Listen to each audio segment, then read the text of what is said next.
No! No!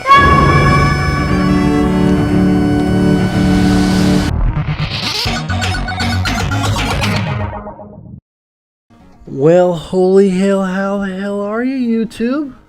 Welcome to your first episode of Obsessor Forever, and I am your host, the Obsessor. My current obsession is a game that just recently came out for the PlayStation VR called Tethered. In Tethered, you play the part of a spirit guardian, attempting to gather the necessary spirit energy to bring balance to small floating islands in the sky. You'll hatch eggs that contain small, adorable, little autonomous gremlins inside called peeps.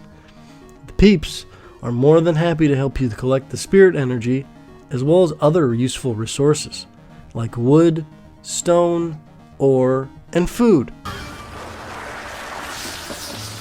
I need some anything. I don't have shit.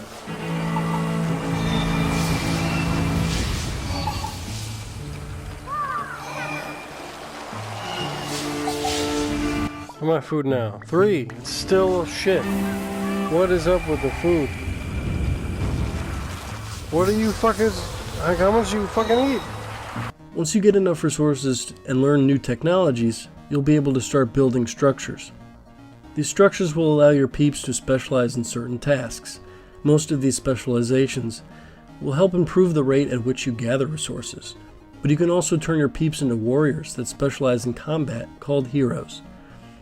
Although every peep is able to defend himself, the heroes will be especially useful every night when you are routinely attacked by disgusting half-slug, half-lion creatures called critters. No! The call of the critter. They're calling. No!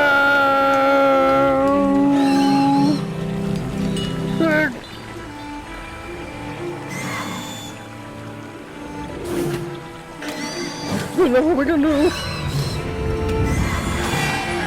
How's your kids? How's your wife? The critters! The critters! The critters are coming! Critters will attempt to steal your resources and kill your faithful peeps. They slither up from below the island and will terrorize your peeps until the inevitable dawn comes again. The first critters to attack your peeps will be generally easy to defeat, but every night the critters will return stronger than they were before, eventually being strong enough to kill 2 or 3 peeps with little effort. Critters are not the only dangers in Tethered, however. If your peeps run out of meaningful tasks, they will become aimless and hurtle themselves off the cliff out of depression.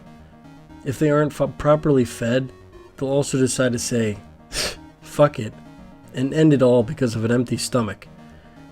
Each level has its own geological challenges to conquer as well.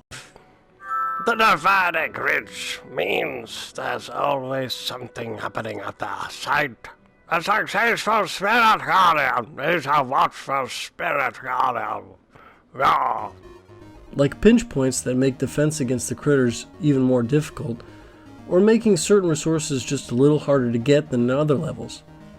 You'll have no shortage of strategies to explore in how you manage to gather the necessary spirit energy. In fact, the vast number of options in Tethered is one of the game's most notable positives. No building is more necessary than any other. Their individual importance is entirely up to the player and their preference of gameplay. Tethered's music was also fantastic. It was very atmospheric and fit the overall tone of the art style perfectly.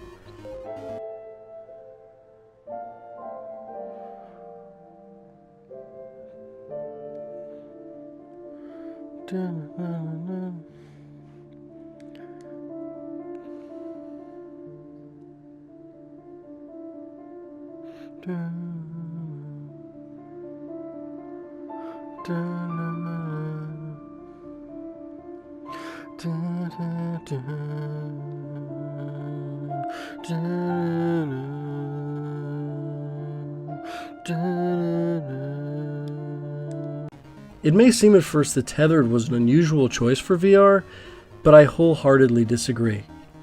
You'll truly imagine yourself a god as you look down on your peeps and tether them as you please.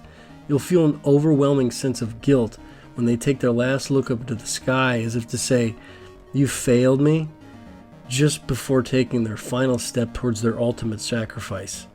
And you face the reality that there was nothing that you could do to save them. For me, Tethered had very few real negatives. I felt some camera angles were a little awkward and made it hard to get the right vantage point on certain objects, sometimes making it very hard to take control of a chaotic situation.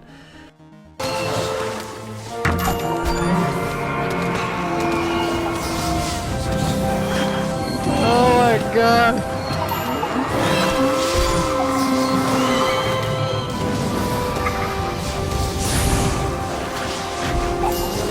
It's too much stuff!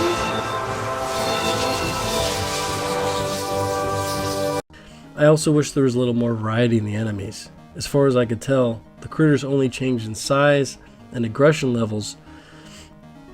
The variety is also lacking in the environments. Each island only offers grass and mountainous regions with a small river here and there. Tethered is an early highlight for PlayStation VR, and the developers should be praised for thinking out of the box with its style of gameplay. It's fast-paced, fun, and offers a lot of replayability for any real-time strategy fan or casual gamer, which is why I'm giving it an 8 out of 10. That's all I got for you today, everybody. It's Obsessor signing off. So if you liked my video, maybe you should think about liking and subscribing so you could get more video content when I release it. But I mean, I guess if you didn't like my content or my opinions, then, well, maybe you should like and subscribe too. Because then you can tell me why I'm wrong. You can always tell me why I'm wrong, Internet.